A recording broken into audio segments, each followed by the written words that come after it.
Self ಡಿಸಿಪ್ಲಿನ್ನ ಹೇಗೆ ತರುವಂಥದ್ದು, ನಾವೇನು ಮಾಡಬೇಕಾಗತ್ತೆ, ಹಾಗೂ ನಮ್ಮಲ್ಲಿ ಏನು ಬದಲಾವಣೆಗಳನ್ನ ತರಬೇಕಾಗತ್ತೆ ಅಕಾರ್ಡಿಂಗ್ ಟು ಸೈಕಾಲಜಿ ನಾನು ಎಕ್ಸ್ಪ್ಲೇನ್ ಮಾಡ್ತಾ ಹೋಗ್ತೀನಿ. ಒಂದಷ್ಟು ಸ್ಟೆಪ್ಸ್ ಇದೆ, ನೀವು ಅದನ್ನೆಲ್ಲ ಫಾಲೋ ಮಾಡ್ಕೊಂಡು ಹೋದರೆ ಅಫ್ಕೋರ್ಸ್ ನಿಮ್ಮಲ್ಲಿರುವಂಥ ಒಂದು ಡಿಸಿಪ್ಲಿನ್ ಏನು ನೀವು ತರಬೇಕು ಅನ್ನೋ ಆಸೆ ಇಟ್ಕೊಂಡಿದ್ದೀರಾ ಅದನ್ನ ತರೋದಕ್ಕೆ ಸುಲಭ ಆಗುತ್ತೆ. Okay, according to psychology I'll be explaining everything for you. ಅದಕ್ಕೆ ಮುಂಚೆ ಚಾನೆಲ್ನ ಸಬ್ಸ್ಕ್ರೈಬ್ ಮಾಡಲಿಲ್ಲ ಅಂದರೆ ದಯವಿಟ್ಟು ಸಬ್ಸ್ಕ್ರೈಬ್ ಮಾಡಿ. ಹಾಗೂ ನಿಮಗೇನಾದರೂ individual counselling, tarot reading session ಬೇಕಿದೆ ಅಂದರೆ ಡಿಸ್ಕ್ರಿಪ್ಷನಲ್ಲಿ ಕೊಟ್ಟಿರುವ ನಂಬರ್ಗೆ ಕಾಲ್ ಮಾಡಿ ಅಪಾಯಿಂಟ್ಮೆಂಟ್ನ ಪಡಿಬೇಕಾಗುತ್ತೆ. ಒಂದು ಫೋನ್ ಮುಖಾಂತರನಾದರೂ ತೊಗೋಬೋದು ಅಥವಾ ನೀವು ಆಫೀಸ್ಗಾದರೂ ಬಂದು ಪಡಿಬಹುದು.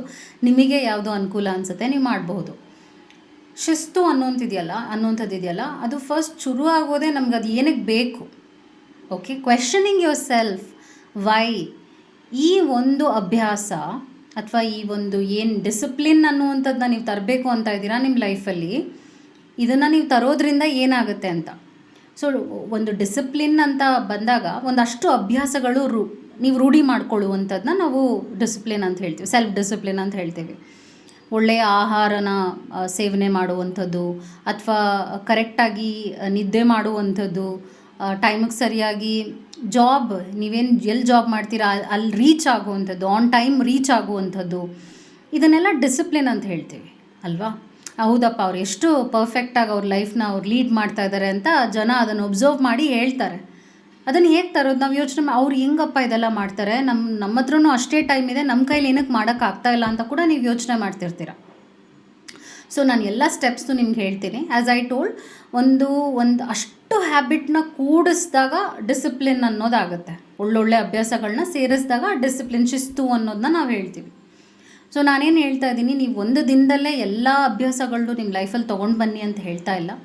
ಒಂದು ತಿಂಗಳು ಒಂದಕ್ಕೆ ಕಮಿಟ್ ಆಗಿ ಒಂದು ಅಭ್ಯಾಸನ ನೀವು ರೂಢಿ ಮಾಡ್ಕೊಳ್ಳಿ. ಅದು ಯಾವುದೇ ವಿಷಯ ಆಗಿರ್ಬೋದು. ಮೇ ಬಿ ನೀವು ಟೈಮಿಗೆ ಸರಿಯಾಗಿ ಎದ್ದೊಳ್ಬೇಕು ಅಂತ ಇದ್ದೀರಾ, 6 ಗಂಟೆಗೆ ಎದ್ದೊಳ್ಬೇಕು ಅಂತ ಇದ್ದೀರಾ. ಓಕೆ, ಈ ತಿಂಗಳು ನಾನು ಕಮಿಟ್ ಆಗ್ತೀನಿ. ಓಕೆ, ಮುಂದಿನ ತಿಂಗಳು ಆರೆಲ್ಸ್ ಆಫ್ಟರ್ 3 ಮಂತ್ಸ್ ಅಂತಲೇ ಇಟ್ಕೊಳ್ಳೋಣ.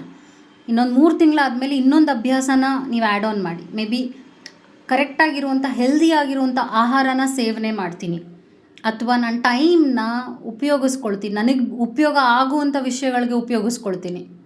ಸೊ ಇಂಥದ್ದನ್ನ ನಾವು ನಿಧಾನವಾಗಿ ತೊಗೊಂಡು ಹೋಗೋದು ನಮ್ಮ ಲೈಫ್ನಲ್ಲಿ. ಲೀಡ್ ಮಾಡಬೇಕಾಗಿರುವಂಥದ್ದು ಎಲ್ಲನೂ ಒಟ್ಟಿಗೆ ಹಾಕುವಂಥದ್ದಲ್ಲ, ಎಲ್ಲ ಅಭ್ಯಾಸನೂ ಒಟ್ಟಿಗೆ ಹಾಕೋಕ್ಕಾಗಲ್ಲ, ಅದು ಸಾಧ್ಯ ಇಲ್ಲ. You will not be ready, ಹಾಗೂ ನೀವು ಕಮಿಟ್ ಆಗೋಕ್ಕೂ ಆಗಲ್ಲ. ನೀವು ಎಲ್ಲನೂ ಒಂದೇ ಸಲ ನನ್ನ ಲೈಫಲ್ಲಿ ತಂದು ಎಲ್ಲನೂ ಅದ್ಭುತವಾಗಿ 1 ತಿಂಗಳಲ್ಲೇ ಟ್ರಾನ್ಸ್ಫಾರ್ಮ್ ಆಗಿಬಿಡ್ತೀನಿ, 1 ತಿಂಗಳಲ್ಲೇ ಕಂಪ್ಲೀಟ್ ಚೇಂಜ್ ಆಗಿಬಿಡ್ತೀನಿ, ಅದು ಸಾಧ್ಯನೇ ಇಲ್ಲ. ಸೊ ಫಸ್ಟ್ ಆಲ್ವೇಸ್ ನಿಮಗೆ ಎಷ್ಟು ಆಗುತ್ತೆ ಅದನ್ನು ನೀವು ರೂಢಿ ಮಾಡ್ಕೊಳ್ಳುವಂಥದ್ದು. ಫಸ್ಟ್ ಸ್ಟೆಪ್ ಇಸ್ ಲೈಕ್ ಯಾಕೆ ಬೇಕು ಈ ಒಂದು ಅಭ್ಯಾಸ ನೀವು ಮಾಡ್ಕೊಳ್ಳೋದ್ರಿಂದ ನಿಮ್ಗೆ ಏನಾಗುತ್ತೆ, ಇದರಿಂದ ಏನು ಉಪಯೋಗ ಇದೆ. ನೀವು ಯಾವಾಗ ಆ ಒಂದು ಥಾಟಿಗೆ ವ್ಯಾಲ್ಯೂ ಕೊಡ್ತೀರಾ, ಇದು ನನ್ನ ಲೈಫಲ್ಲಿ ಇರೋದ್ರಿಂದ ನನಗೆ ಹೀಗಾಗುತ್ತೆ ಅಂತ ನೀವು ಅದಕ್ಕೆ ವ್ಯಾಲ್ಯೂ ಕೊಡ್ತೀರಾ, ಅದಕ್ಕೆ ಮೌಲ್ಯವನ್ನು ಹಾಕ್ತೀರಾ, ಆವಾಗ ಅಭ್ಯಾಸಕ್ಕೆ ನೀವು ಕಮಿಟ್ ಆಗೋದು ಸುಲಭ ಆಗುತ್ತೆ. ಓಕೆ, 2ನೇ ವಿಷಯ ಏನಾಗುತ್ತೆ ಅಂದರೆ ಡಿಲೇಡ್ ಗ್ರ್ಯಾಟಿಫಿಕೇಷನ್ ಅಂತ ಹೇಳ್ತೀವಿ. ಇನ್ಸ್ಟೆಂಟ್ ಗ್ರ್ಯಾಟಿಫಿಕೇಷನ್ ನೀವು ಕೇಳಿರ್ಬೋದು. ಇನ್ಸ್ಟೆಂಟ್ ಗ್ರ್ಯಾಟಿಫಿಕೇಷನ್ ಅಂದರೆ ಏನು? ಆ ಒಂದು ಅಚಾನಕ್ಕಾಗಿ ಆ ಟೈಮಲ್ಲಿ ನಿಮಗೆ ಖುಷಿ ಕೊಡುವಂಥ ವಿಷಯನ ನಾವು ಇನ್ಸ್ಟೆಂಟ್ ಗ್ರ್ಯಾಟಿಫಿಕೇಷನ್ ಅಂತ ಹೇಳ್ತೀವಿ. ಆ ಟೈಮಲ್ಲಿ ನಿಮ್ಗೆ ಏನು ಖುಷಿ ಕೊಡ್ಬೋದು? ಟಿ ವಿ ನೋಡೋದು, ಮೂವಿ ನೋಡೋದು ಖುಷಿ ಕೊಡುತ್ತೆ. ಹೌದು, ಏನು ಚೆನ್ನಾಗಿದೆ, ತುಂಬ ಚೆನ್ನಾಗಿದೆ. ಅಥವಾ ಸ್ವೀಟ್ ತಿನ್ನೋದು, ಐಸ್ ಕ್ರೀಮ್ ತಿನ್ನೋದು, ಇದೆಲ್ಲ ಇನ್ಸ್ಟೆಂಟ್ ಗ್ರ್ಯಾಟಿಫಿಕೇಷನ್. ನೀವೇನು ಇವಾಗ ಹಾಕಿದ ತಕ್ಷಣ ಆವಾಗಲೇ ನಿಮಗೆ ಖುಷಿ ಸಿಗುತ್ತೆ. ಅಥವಾ ಜಂಕ್ ಫುಡ್ ತಿನ್ನೋದು, it is also instant gratification. So ನೀವು ಇಂಥ ಇನ್ಸ್ಟೆಂಟ್ ಗ್ರ್ಯಾಟಿಫಿಕೇಷನ್ ನಿಮ್ಮ ಲೈಫಲ್ಲಿ ಎಷ್ಟು ಇಟ್ಕೊಂಡಿರ್ತೀರಾ, ನಿಮ್ಮ ಲೈಫಲ್ಲಿ ನೀವು ಡಿಸಿಪ್ಲಿನ್ ತರೋದು ಕಷ್ಟ ಆಗುತ್ತೆ. ಏಕೆಂದರೆ ಯಾವುದು ತುಂಬ ಈಸಿಯಾಗಿ ನಮಗೆ ಸಿಗುತ್ತೆ, ಯಾವುದು ತುಂಬ ಬೇಗ ನಮಗೆ ಖುಷಿ ಕೊಡುತ್ತೆ, ಅದು ನಮಗಷ್ಟು ಒಳ್ಳೆಯ ವಿಷಯನೂ ಆಗಿರೋದಿಲ್ಲ. ಯೋಚನೆ ಮಾಡಿ. ಓಕೆ, ಸೊ ನಿಮ್ಮಲ್ಲಿರುವಂಥ ಇನ್ಸ್ಟೆಂಟ್ ಗ್ರ್ಯಾಟಿಫಿಕೇಷನ್ಗಳು ಏನಿದೆ ಅಂತ ಫಸ್ಟ್ ಅದನ್ನು ನೀವು ಸೆಗ್ರಿಗೇಟ್ ಮಾಡಿಕೊಂಡು ಅದನ್ನು ತೆಗೆದುಹಾಕಕ್ಕೆ ನೋಡಬೇಕಾಗತ್ತೆ. ಓಕೆ, 3ನೇ ರೂಲ್ ಏನಂದರೆ, 3ನೇ ಸ್ಟೆಪ್ ಏನಂದರೆ 3 ಮಿನಿಟ್ ರೂಲ್ ಅಂತ ಒಂದು ಟರ್ಮ್ ಇದೆ. 3 ಮಿನಿಟ್ ರೂಲ್ ಅಂದರೆ, ಈಗ ನೀವೇನು ಮಾಡ್ತೀರಾ, ಏನೋ ಒಂದು ಮಾಡಬೇಕು ಅಂದಾಗ ಅಯ್ಯೋ ಅದು ಮಾಡಬೇಕು, ಅಯ್ಯೋ ಹೀಗಿರಬೇಕು, ಹಾಗೆ ತುಂಬ ಯೋಚನೆ ಮಾಡ್ತೀರಾ, ಫ್ಯೂಚರಿಸ್ಟಿಕ್ ಆಗಿ ಹೋಗ್ಬಿಡ್ತೀರಾ. ಅಯ್ಯೋ ಇದು ನನಗಾಗಲಿಲ್ಲ ಅಂದರೆ ನಾನು ಸೋತೋಗ್ತೀನಿ, ನಾನು ಇದು ಮಾಡಲಿಲ್ಲ ಅಂದರೆ ನನಗೆ ಸಿಗೋದಿಲ್ಲ, ಅಥವಾ ನಾನು ಬೆಳಗ್ಗೆ ಎದ್ದೊಳಕ್ಕೆ ಆಗಲಿಲ್ಲ ಅಂದರೆ ನನ್ನ ಲೈಫ್ ಹಾಳೋಯ್ತು, ಈ ಥರ. ಸೊ ನೀವು ಅಷ್ಟೆಲ್ಲ ಯೋಚನೆ ಮಾಡೋದು ಬದಲು, ಓವರ್ ಥಿಂಕಿಂಗ್ ಮಾಡೋ ಬದಲು 3 ಮಿನಿಟ್ ರೂಲ್ನ ಅಪ್ಲೈ ಮಾಡಿ. ಓಕೆ, 3 ನಿಮಿಷ ನಾನು ವಾಕ್ ಹೋಗ್ತೀನಿ, 3 ನಿಮಿಷ ನಾನು ಒಂದು ಬುಕ್ ಓದ್ತೀನಿ, 3 ನಿಮಿಷ ಮಾತ್ರ ನಾನೊಂದು ಫೋನ್ ಯೂಸ್ ಮಾಡ್ತೀನಿ. ಈಗ ನೀವು 1 ಗಂಟೆ ಒಂದು ಫೋನ್ ಯೂಸ್ ಮಾಡ್ತಿದ್ದೀರಾ ಅಂದರೆ, ಮೇ ಬಿ ರೀಲ್ಸ್ ನೋಡ್ತಿದ್ದೀರೋ, ಅನ್ವಾಂಟೆಡ್ ಆಗಿರುವಂಥದ್ದು, ಉಪಯೋಗ ಇಲ್ದಿರೋವಂಥದ್ದು ಏನಾದರೂ ಮಾಡ್ತಾ ಇದ್ದೀರಾ ಅಂದರೆ 3 ನಿಮಿಷ ಅಷ್ಟೇ ನಾನು ಅದನ್ನ ಮಾಡೋದು. ಸೊ 3 ಮಿನಿಟ್ ರೂಲ್ ನೀವು ಏನಕ್ಕಾದರೂ ಅಪ್ಲೈ ಮಾಡ್ಬೋದು. ನಿಮಗೆ ಮಾರಕವಾಗುವಂಥ ವಿಷಯಗಳನ್ನ ನೀವು ತುಂಬ ಹೊತ್ತು ಮಾಡ್ತಾ ಇದ್ದೀರಾ ಅಂದರೆ ಅದನ್ನು 3 ನಿಮಿಷಕ್ಕೆ ತರುವಂಥದ್ದು. ನಿಮಗೆ ಉಪಯೋಗ ಆಗುವಂಥ ವಿಷಯಗಳನ್ನ ನೀವು ತರಬೇಕು ಅಂತ ಇದ್ದೀರಾ ಅಂದರೆ ಅದಕ್ಕೂ 3 ಮಿನಿಟ್ಸ್ ರೂಲ್ನೇ ಹಾಕುವಂಥದ್ದು. ಇದು 3 ನಿಮಿಷ ನಾನು ಮಾಡ್ತೀನಿ. ಈಗ ನೀವು 6 ಗಂಟೆಗೆ ಎದ್ದೊಳ್ಬೇಕು ಅಂತ ಇದ್ದೀರಾ ಅಂದರೆ ನಾನು ಎದ್ದೊಳ್ತೀನಿ, 3 ನಿಮಿಷ ಕೂತಿರ್ತೀನಿ ಬೆಡ್ ಮೇಲೆ. Just 3 minutes I will just sit. Okay, ನೀವೇನೂ ಆ್ಯಕ್ಷನ್ ತೊಗೋಬೇಡಿ, ಬಟ್ ಕೂತ್ಕೊಳ್ಳಿ 6 ಗಂಟೆಗೆ ಎದ್ದು. ಓಕೆ, ಅದನ್ನು ಕೂಡ ನಾವು 3 ಮಿನಿಟ್ಸ್ ರೂಲ್ಗೆ ಹಾಕ್ತೀವಿ. ನೆಕ್ಸ್ಟ್ ಸ್ಟೆಪ್ ಏನಾಗುತ್ತೆ ಅಂದರೆ ಎನ್ವೈರ್ನ್ಮೆಂಟಲ್ ಕ್ಯೂಸ್ ಅಂತ ಹೇಳ್ತೀವಿ. ಎನ್ವೈರ್ನ್ಮೆಂಟಲ್ ಕ್ಯೂಸ್ ಅಂದರೆ ನಮ್ಮ ಸುತ್ತ ಇರುವಂಥ ವಸ್ತುಗಳು ಕೂಡ ನಮ್ಮ ಎನರ್ಜಿನ ಡ್ರೈನ್ ಮಾಡ್ಬೋದು ಅಥವಾ ನಮ್ಮ ಎನರ್ಜಿನ ಪಾಸಿಟಿವ್ ಮೋಡಿಗೆ ತರಬಹುದು. ಅದು ಏನಾದರೂ ಆಗಿರ್ಬೋದು. ಇವಾಗ ನಾನು ನಿಮ್ಮ ಹತ್ರ ವಿಡಿಯೋ ಮಾಡ್ತಾ ಇದ್ದೀನಿ ಅಲ್ವಾ, ಈಗ ಸುತ್ತ ಏನೇನಿದೆ ಪಾಸಿಟಿವ್ ನನಗೆ ಮೀನಿಂಗ್ ಕೊಡುವಂಥ ವಿಷಯಗಳನ್ನ ನಾನು ಇಟ್ಟಿದ್ದೀನಿ. ಒಂದು ಬುದ್ಧ ಇದೆ, ಇಲ್ಲೊಂದು ಈಜಿಪ್ಷಿಯನ್ ಮಮ್ಮಿ ಇದೆ, ಹಾಗೂ ಅಲ್ಲೊಂದು ಕ್ಯಾಂಡಲ್ ಇದೆ. ಸೊ ನನಗೆ ಯಾವುದು ಒಂದು ಪಾಸಿಟಿವ್ ಫೀಲ್ ಕೊಡುತ್ತೆ ಅಂಥ ವಸ್ತುಗಳನ್ನ ನಾನು ಸುತ್ತ ಇಟ್ಕೊಂಡಿದ್ದೀನಿ. ಬಿಕಾಸ್ ಆ ಒಂದು ಎನರ್ಜಿನ ನಾನು ನಿಮಗೆ ಪಾಸ್ ಮಾಡ್ತಾ ಇದ್ದೀನಿ. So environment is a must to keep it as you want to. ಅಂದರೆ ಇವಾಗ ನಿಮ್ಮ ವರ್ಕಿಂಗ್ ಡೆಸ್ಕ್ನಲ್ಲಿ ನಿಮಗೆ ಯಾವುದು ಮೀನಿಂಗ್ ಕೊಡುತ್ತೆ, ನಿಮಗೆ ಯಾವುದು ಇಷ್ಟ ಆಗುತ್ತೆ, ಅದನ್ನ ನೋಡಿದ ತಕ್ಷಣ ನಿಮಗೆ ಖುಷಿ ಅನಿಸುತ್ತೆ, ಒಂಥರ ಮೈಂಡಿಗೆ ರಿಲೀಫ್ ಸಿಗುತ್ತೆ ಅಂಥ ವಸ್ತುಗಳನ್ನ ಇಡುವಂಥದ್ದು. ಮೇ ಬಿ ಒಂದು ಫ್ಲವರ್ ಗೊಂಚಲಿಡುವಂಥದ್ದು. ಹಾಗೆ ಅದೇ ನೀವು ಮನೆಗೆ ಹೋಗಿದ ತಕ್ಷಣ ಕ್ಲಟರ್ ಆಗಿದೆ, ಜಾಗ ಗಲೀಜಾಗಿದೆ. ಈಗ ನಿಮ್ಮ ಕಸದ ತೊಟ್ಟಿ ನೋಡಿದಾಗ ಏನು ಅನ್ಸುತ್ತೆ ನಿಮಗೆ? ಅಯ್ಯೋ ಎಷ್ಟು ಗಲೀಜಾಗಿದೆ, ಮೂಡ್ ಆಫ್ ಆಗುತ್ತೆ. ಅದೇ ನೀವೊಂದು ಗಾರ್ಡನ್ಗೆ ಹೋದ್ರಿ, ನೀವೊಂದು ಪಾರ್ಕಿಗೆ ಹೋದ್ರಿ, ಅಥವಾ ನೀವೊಂದು ಫ್ಲವರ್ ಶಾಪಿಗೆ ಹೋದ್ರಿ, ಏನು ಅನಿಸುತ್ತೆ? Wow, beautiful. ಹಾಗೂ ಫ್ರೇಗ್ರೆನ್ಸ್ ಮ್ಯಾಟರ್ ಆಗುತ್ತೆ. ಒಂದು ಒಳ್ಳೆಯ ಧೂಪ ಹಾಕುವಂಥದ್ದು ಮನೇಲಿ, ಅಥವಾ ಅಗರಬತ್ತಿನ ಯೂಸ್ ಮಾಡುವಂಥದ್ದು. ಸೊ ಹಾಗೆ ಈಗ ಹೋಮ್ ಮಿಸ್ಟ್ಸ್ ಅಂತ ಹೇಳ್ತೀವಿ, ಮಿಸ್ಟ್ನ ಸ್ಪ್ರೇ ಮಾಡೋದು ಮನೇಲಿ. ಹಾಗೆ ನಿಮಗೆ ಫ್ರೇಗ್ರೆನ್ಸ್ ಯಾವುದು ಇಷ್ಟ ಅದನ್ನು ಸ್ಪ್ರೇ ಮಾಡಿ ನಿಮ್ಮ ಮನೇಲಿ ಅಥವಾ ನಿಮ್ಮ ವರ್ಕ್ ಡೆಸ್ಕಲ್ಲಿ. ಹಾಗೆ ಸೊ ಎನ್ವೈರ್ನ್ಮೆಂಟ್ ಮ್ಯಾಟರ್ಸ್. ನೀವು ಎಷ್ಟು ಡಿಕ್ಲಟರ್ ಮಾಡ್ತೀರಾ, ಅನ್ವಾಂಟೆಡ್ ಥಿಂಗ್ಸ್ನ ಇಟ್ಕೋಬೇಡಿ. ವಾಂಟೆಡ್ ಅಂದರೆ ಉಪಯೋಗ ಆಗುವಂಥ ವಸ್ತುಗಳನ್ನ ಡೆಸ್ಕ್ ಮೇಲೆ ಇಡಿ. ಅದು ಕೂಡ ನಿಮ್ಮ ಮೈಂಡ್ನಲ್ಲಿ ಒಂದಷ್ಟು ಸ್ಪೇಸ್ ಆ್ಯಂಡ್ ಪಾಸಿಟಿವ್ ಎನರ್ಜಿನ ತರುತ್ತೆ. ಓಕೆ, ನೆಕ್ಸ್ಟ್ ಸ್ಟೆಪ್ ಏನಾಗುತ್ತೆ ಅಂದರೆ 1% ಡೈಲಿ ಇಂಪ್ರೂವ್ಮೆಂಟ್ ಅಂತ ಒಂದು ಟರ್ಮ್ ಇದೆ. 1% ಡೈಲಿ ಇಂಪ್ರೂವ್ಮೆಂಟ್ ಅಂದರೆ ನೀವು ಇಂಪ್ರೂವ್ ಆಗ್ತಾ ಇದ್ದೀರಾ ಅಂದರೆ, ನೀವು 100% ಒಂದೇ ದಿನ ಇಂಪ್ರೂವ್ ಆಗಬೇಕು ಅಂತ ಯಾರೂ ರೂಲ್ಸ್ ಹೇಳ್ತಾ ಇಲ್ಲ. ನೀವು ಒಂದು ದಿನದಲ್ಲಿ 1% ಇಂಪ್ರೂವ್ ಮಾಡಿಕೊಂಡ್ರೂ ಕೂಡ ಅದು ಇಂಪ್ರೂವ್ಮೆಂಟೇನೆ.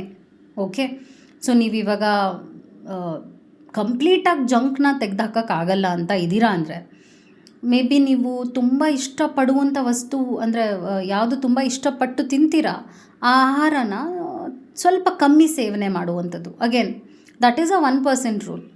Improvement is always an improvement. So ನೀವು ಕಂಪ್ಲೀಟಾಗಿ ಇಲ್ಲ ನಾಳೆಯಿಂದ ನಾನು ಸಿಗರೇಟೇ ಸೇದೋದಿಲ್ಲ, ನಾನು ಕಂಪ್ಲೀಟಾಗಿ ಬಿಟ್ಬಿಡ್ತೀನಿ, ಇದ್ರ ಬದಲು ನೀವು ಈಗ ಒಂದು 5 ಸಿಗರೇಟ್ ದಿನದಲ್ಲಿ ಸೇದ್ತಾ ಇದ್ದೀರಾ ಅಂದರೆ ಮೇ ಬಿ ಒಂದು 4 ಸಿಗರೇಟ್ ಸೇದಿ. ಸೊ ಅಗೇನ್ ಅದು 1% ರೂಲ್ಗೆ ಹೋಯಿತು. ಆವಾಗ ನೀವು ಮೇ ಬಿ ಇನ್ನೊಂದು 3 ತಿಂಗಳಲ್ಲಿ ನೀವು 5 ಸಿಗರೇಟ್ ಸೇದುವಂಥ ಒಂದು ಜಾಗದಲ್ಲಿ 1 ಸಿಗರೇಟ್ ಸೇದ್ತಾ ಇರ್ಬೋದೋ ಏನೋ ಅಲ್ವಾ. ಯಾಕಂದರೆ ನಾವು ಒಂದೇ ದಿನದಲ್ಲಿ ಎಲ್ಲವನ್ನು ತೆಗೆದುಹಾಕೋಕ್ಕಾಗೋದಿಲ್ಲ. ನಿಮ್ಮ ಅಭ್ಯಾಸಗಳ ಮೇಲೆ ಹೋಗುತ್ತೆ. ತುಂಬ ಕೆಟ್ಟ ಅಭ್ಯಾಸಗಳನ್ನ ಇಟ್ಕೊಂಡಿದ್ದೀರಾ ಅಂದಾಗ ಅದನ್ನ ನೀವು ಒಂದು ಹತೋಟಿಗೆ ತರೋದಕ್ಕೆ ಕಷ್ಟ ಆಗುತ್ತೆ. ನೀವು ತುಂಬ ಶ್ರಮ ಪಡೋದು ಕಷ್ಟ. ಅಂದರೆ ಇವಾಗ ಎಷ್ಟೆಲ್ಲ ಎಫರ್ಟ್ಸ್ ಹಾಕಬೇಕು, ಅದೇ ನಿಮಗೆ ಒಂದು ಸ್ಟ್ರೆಸ್ ಆಗಿಬಿಡ್ಬೋದು. ಎಲ್ಲವನ್ನು ತೆಗೆದುಹಾಕ್ಬಿಟ್ಟಾಗ it can create a big stress for you. Psychology ವಿಷಯವಾಗಿ, ಸೈನ್ಸ್ ವಿಷಯವಾಗಿ ನಾನು ಎಲ್ಲನೂ ಎಕ್ಸ್ಪ್ಲೇನ್ ಮಾಡ್ತಾ ಇರೋದು. ನೀವು ಒಬ್ಬರನ್ನ ಮರಿಬೇಕು ಅಂತ ಇದ್ದೀರಾ ಅಂದ್ರೂ ಒಂದೇ ದಿನದಲ್ಲಿ ಮರೆಯೋದಕ್ಕೆ ಸಾಧ್ಯ ಇಲ್ಲ, ಅದು ಟೈಮ್ ತಗೊಳುತ್ತೆ ಅಲ್ವಾ. ಸೊ ಹಾಗೆ ಇದು ಕೂಡ ಅಭ್ಯಾಸ, it will take its time. Improvement ಮಾಡ್ಕೊಳ್ಳಿ, 1% ಇಂಪ್ರೂವ್ಮೆಂಟ್ ಮಾಡ್ಕೊಳ್ಳಿ ಅಂತ ಹೇಳ್ತಾ ಇದ್ದೀನಿ ನಾನು. ನೆಕ್ಸ್ಟ್ ಸ್ಟೆಪ್ ಏನಾಗುತ್ತೆ ಅಂದರೆ ಎನರ್ಜಿ ಆ್ಯಂಡ್ ಟೈಮ್. ಎನರ್ಜಿ ಮತ್ತು ಟೈಮ್ ಇದೆಯಲ್ಲ, ಅದು ಪ್ರೆಷಿಯಸ್. ಅದು ನೀವು ಎಲ್ಲಿ ಹಾಕ್ತಾ ಇದ್ದೀರಾ, ಯಾರಿಗೆ ಹಾಕ್ತಾ ಇದ್ದೀರಾ, ನಿಮ್ಮ ಟೈಮ್ ಎಲ್ಲಿಗೆ ಉಪಯೋಗಿಸ್ತಿದ್ದೀರಾ, ಯಾವ ಜನರಿಗೆ ಉಪಯೋಗಿಸ್ತಿದ್ದೀರಾ, ಅದು ನಿಮಗೆ ಏನು ರಿಸಲ್ಟ್ ಕೊಡ್ತಾ ಇದೆ, ಕ್ವೆಶನ್ ಮಾಡ್ಕೊಳ್ಳಿ. ನಿಮ್ಮ ಟೈಮ್ನ ತುಂಬ ವ್ಯಾಲ್ಯೂಬಲ್ಲಾಗಿ ಯೂಸ್ ಮಾಡ್ಕೋಬೇಕಾಗತ್ತೆ. ರೊಟೀನಲ್ಲಿ ನಿಮ್ಮ ಲೈಫ್ನ ನೀವು ಹೇಗೆ ದಿನದಲ್ಲಿ ನೀವು ಯಾವ ಟೈಮ್ನ ಯಾವ ವಿಷಯಕ್ಕೆ, ಯಾವ ವಸ್ತುವಿಗೆ ಅಥವಾ ಯಾವ ಒಂದು ಇಂಪಾರ್ಟೆಂಟ್ ಆಗಿರುವಂಥ ಡಿಸಿಷನ್ನಿಗೆ ಹಾಕ್ತಾ ಇದ್ದೀರಾ, ಅದೆಲ್ಲ ಕ್ವೆಶನ್ ಮಾಡ್ಕೊಳ್ಳಿ. ಅದೆಲ್ಲ ನೋಡಬೇಕಾಗತ್ತೆ, ಅನಲೈಸ್ ಮಾಡ್ಕೋಬೇಕಾಗತ್ತೆ.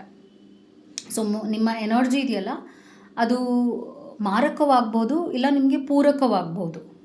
ಸೊ ಅದು ಯೋಚನೆ ಮಾಡಿ ಉಪಯೋಗಿಸ್ಕೊಳ್ಳಿ. ನೆಕ್ಸ್ಟ್ ಸ್ಟೆಪ್ ಏನಾಗುತ್ತೆ ಅಂದರೆ ಇನ್ಆ್ಯಕ್ಟಿವ್ ವಿಜುವಲೈಸೇಷನ್ ಅಂತ ಹೇಳ್ತೀವಿ. ಇನ್ಆ್ಯಕ್ಟಿವ್ ವಿಜುವಲೈಸೇಷನ್ ಅಂದರೆ, ಇವಾಗ ನೀವು ಈ ಒಂದು ಕಾರ್ಯವನ್ನು, ಈ ಒಂದು ಕೆಲಸವನ್ನು ಮಾಡಲಿಲ್ಲ ಅಂದರೆ ಏನಾಗುತ್ತೆ, ಅಂದರೆ ಇವಾಗ ನಾನು ವಾಕ್ ಹೋಗಲಿಲ್ಲ ಅಂದರೆ ಏನಾಗುತ್ತೆ, ಅದನ್ನು ವಿಜುವಲೈಸ್ ಮಾಡ್ಕೊಳ್ಳಿ. ನಾನು ಇವತ್ತು ವಾಕ್ ಹೋಗಲಿಲ್ಲ ಅಂದರೆ ಏನಾಗುತ್ತೆ, ಅಥವಾ ನಾನು ಇವತ್ತು 6 ಗಂಟೆಗೆ ಎದ್ದೊಳ್ಳಿಲ್ಲ ಅಂದರೆ ಏನಾಗುತ್ತೆ. ಹೀಗೆ ಕ್ವೆಶನ್ ಮಾಡ್ಕೊಂಡಾಗ ನಿಮ್ಮ ಔಟ್ಕಮ್ ನೋಡ್ತೀರಾ. ಮೇ ಬಿ ನಾನು ಸೋಂಬೇರಿ ಆಗ್ತೀನೇನೋ, ಮೇ ಬಿ ನಾನು ಹೆಲ್ತ್ ಬಿಗಡಾಯಿಸ್ಬೋದೇನೋ.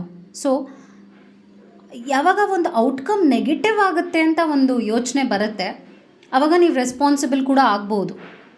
ಓಕೆ, ಸೊ ನಿಮ್ಮ ಔಟ್ಕಮ್ ಏನಿದೆ ನೆಗೆಟಿವ್ ಆಗುತ್ತಲ್ಲಪ್ಪ, ಇದು ಮಾಡಲಿಲ್ಲ ಅಂದರೆ ಹಿಂಗಾಗುತ್ತಲ್ಲ, ಸೊ ಇದನ್ನು ನಾನು ಅವಾಯ್ಡ್ ಮಾಡಬೇಕು ಅಂದರೆ ನಾನು ಈ ಕೆಲಸ ಮಾಡಲೇಬೇಕು, ಇದು ನನಗೋಸ್ಕರ ಮಾಡಲೇಬೇಕು. ಸೊ ಸೆಲ್ಫ್ ಟಾಕ್ನ ನೀವು ಜಾಸ್ತಿ ಲೈಕ್ ದಿನನಿತ್ಯದಲ್ಲಿ ಮಾಡಲೇಬೇಕು. ನಿಮಗೋಸ್ಕರ ನೀವು ಮಾತಾಡಬೇಕು, ಇನ್ಯಾರೂ ನಿಮಗೋಸ್ಕರ ಮಾತಾಡೋದಿಲ್ಲ. ನಿಮ್ಮ ವಾಯ್ಸ್ ನಿಮಗೋಸ್ಕರನೂ ಉಪಯೋಗಿಸ್ಕೋಬೇಕಾಗತ್ತೆ. ಲಾಸ್ಟ್ ಸ್ಟೆಪ್ ಏನಾಗುತ್ತೆ ಅಂದರೆ, ಇಷ್ಟೆಲ್ಲ ನೀವು ಮಾಡ್ತಿದ್ದೀರಾ, ಇಂಪ್ರೂವ್ಮೆಂಟ್ ಮಾಡ್ಕೊಳ್ತಾ ಇದ್ದೀರಾ, ಲೈಫ್ ಚೇಂಜ್ ಆಗ್ತಾ ಇದೆ. ಮೇ ಬಿ ನಿಮ್ಮ ಬಾಡಿನ ನೀವು ಒಂದು ಒಳ್ಳೆಯ ಒಂದು ಏನು ಹೇಳ್ತಾರೆ, ಒಂದಷ್ಟು ವೆಯ್ಟ್ ರೆಡ್ಯೂಸ್ ಮಾಡಬೇಕು ಅಂತ ಇದ್ದೀರಾ, ಅಥವಾ ನಿಮ್ಮ ಬಾಡಿನ ಅಟ್ರಾಕ್ಟಿವ್ ಆಗಿ ಮಾಡ್ಕೋಬೇಕು ಅನ್ನೋದಕ್ಕೆ ನೀವು ಪ್ರಯತ್ನ ಪಡ್ತಾ ಇದ್ದೀರಾ.